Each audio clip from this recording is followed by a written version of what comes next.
Hello there, everybody, and welcome back to Circling Seattle Sports on Converge Media here in the middle of the month of August. It's getting hot out there, and that includes some hot playoff races. The preseason continuing for the Seahawks. They got their first preseason game, which you only take so much stock into, if you know what I mean. A bunch of our teams are still playing, and even for the teams that aren't, off seasons are kind of getting toward their end. So, we're going to continue here. We're going to go right into what we talked about right at the top there with the preseason and the Seahawks. The Seahawks this past Thursday host the Minnesota Vikings at Lumen Field for their first preseason game of 3 ahead of the 2023 campaign. They would win that one 24-13. They came back to win that one, actually. They were trailing going into the half. Geno Smith and most of the starters did not see any action whatsoever. So it was mainly on a bunch of the guys who were looking to prove themselves in a roster spot or really, for some of them, knock the rust off. In this one, we're going to look straight at some of the statistics. On the offensive side of the ball, Jake Bobo has been, outside of the interesting last name, has been getting a lot of attention at training camp and has gotten storylines about whether he can be the 4th wide receiver on the depth chart for this Seahawks team, even before the news that we got last week about D. Eskridge.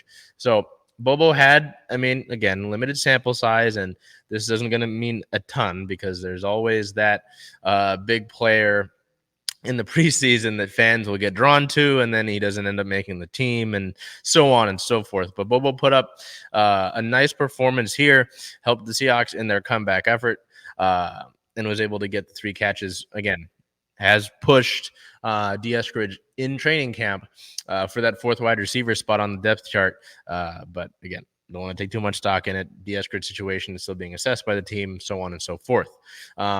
With the 3 catches, 55 yards, and 1 TD for Bobo. On the defensive side of the ball, kind of looked around here to see who stood out from these games, right? Because there's no real starter that was playing. Devin Bush had some good tackles in this game, and he got some good reviews. Army man John Radigan had the most total tackles of this team. Kobe Bryant has switched from cornerback to safety, and he was up there as well. There was no interceptions in this one, so nothing like that to look at per se.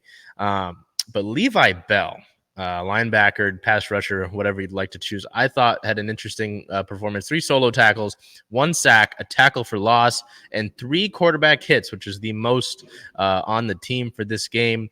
So nice performance by Levi Bell. Again, these are the games where guys like Bell, like Bobo, can go out and make that sort of effort to get themselves a roster spot, really, and go out there, prove themselves, maybe it's depth, bottom of the depth chart, or practice squad, the word I'm looking for, practice squad for these guys, and maybe they end up making an impact. You look at a guy like Doug Baldwin. Doug Baldwin was an undrafted free agent. He had to work his way on, started with special teams, so stuff like that is where players can make an impact. We look at more of these stats here. Jackson Smith-Njigba is a guy to kind of keep an eye on, and was someone I was looking to see more from.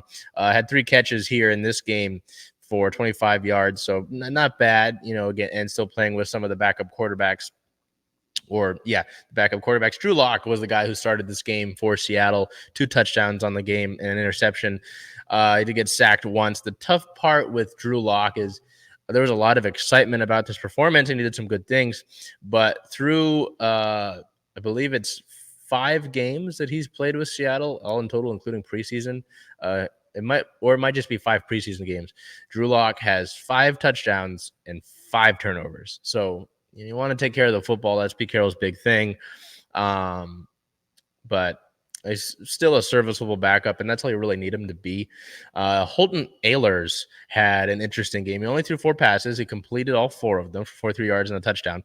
But he was the team's 2nd leading rusher in this game, behind Brian Kobach out of Toledo. Ahlers had 6 carries for 26 yards and a long of 22. So interesting there. Zach Charbonnet, he only got 4 carries for 14 yards, but was getting some good reviews there. Physical bruising back that had been talked about in this offseason when he was drafted. So that was something to keep an eye on. It was a little bit scary in this ball game as we move over from the game discussion itself and kind of talk about injuries and team-related things.